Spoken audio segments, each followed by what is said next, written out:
ನಮಸ್ತೆ, welcome to ಜೀವಿಸ್ kitchen. ನಾನಿವತ್ತು ಬ್ರೇಕ್ಫಾಸ್ಟಿಗೆ ಕಡುಬು ಮತ್ತು ಚಟ್ನಿ ಮಾಡ್ಕೊಳ್ತಾ ಇದ್ದೀನಿ. ಅದಕ್ಕೆ ಒಂದು ಪಾತ್ರೆಯಲ್ಲಿ 12 ಗ್ಲಾಸ್ ವಾಟರ್ ಆ್ಯಡ್ ಮಾಡ್ಕೊಳ್ತಾ ಇದ್ದೀನಿ. 6 ಗ್ಲಾಸ್ ಅಕ್ಕಿ ತರಿ ತಗೊಂಡಿದ್ದೀನಿ. ಈಗ 2 ಟೀ ಸ್ಪೂನಷ್ಟು ತುಪ್ಪ ಆ್ಯಡ್ ಮಾಡ್ಕೊಳ್ತಾ ಇದ್ದೀನಿ ಮತ್ತು ರುಚಿಗೆ ತಕ್ಕಷ್ಟು ಉಪ್ಪು. ಈಗ ಕುದಿ ಬಂದಿದೆ. ಆ ತರಿನ ನಾವು ಮಿಕ್ಸ್ ಮಾಡ್ಕೊಳ್ಳೋಣ. ಲೋ ಫ್ಲೇಮಲ್ಲಿ ಇಟ್ಕೋಬೇಕು. ಲಮ್ಸ್ ಇಲ್ಲದಾಗೆ ಚೆನ್ನಾಗಿ ಮಿಕ್ಸ್ ಮಾಡ್ಕೋಬೇಕು, ಇಲ್ಲಾಂದರೆ ತಳ ಹಿಡಿಯುತ್ತೆ. ಚೆನ್ನಾಗಿ ಮಿಕ್ಸ್ ಮಾಡ್ಕೋಬೇಕು ಕೈ ಬಿಡೋದಂಗೆ.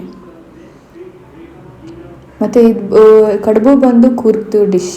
ಇದು ನಾನ್ ವೆಜ್ಗೆಲ್ಲ ಚೆನ್ನಾಗಿರುತ್ತೆ. ಇವತ್ತು ಬ್ರೇಕ್ಫಾಸ್ಟಿಗೆಲ್ಲ ಅಂತ ಹೇಳಿ ನಾವು ಚಟ್ನಿ ಜೊತೆ ಮಾಡಿದ್ದು.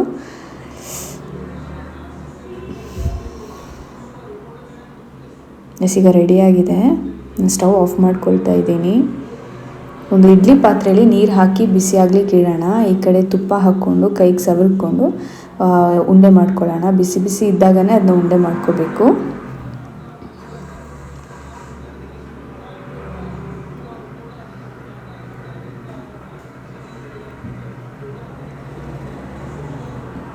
ಎಲ್ಲ ರೆಡಿಯಾಗಿದೆ. ಈ ಕಡೆ ನೀರು ಬಿಸಿಯಾಗಿದೆ. ಒಂದೊಂದನ್ನೇ ಅದಕ್ಕೆ ಹಾಕ್ಕೊಳ್ಳೋಣ. ಇದು 30 ಮಿನಿಟ್ಸ್ವರೆಗೂ ಸ್ಟೀಮ್ ಮಾಡಬೇಕಿದ್ನ ಈ ಕಡುಬುನ. ಈ ಕಡೆ ತೆಂಗಿನಕಾಯಿ ತುರಿದಿಟ್ಕೊಳ್ಳೋಣ ಚಟ್ನಿಗೆ. ಒಂದು ಜಾರ್ಗೆ ತೆಂಗಿನಕಾಯಿ ತುರಿ,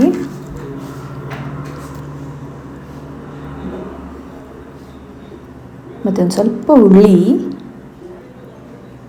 ಒಂದು 5 ಹಸಿಮೆಣಸಿನ್ಕಾಯಿ, ಈರುಳ್ಳಿ ಅರ್ಧ ಮತ್ತು ಶುಂಠಿ ಒಂದು ತುಂಡು.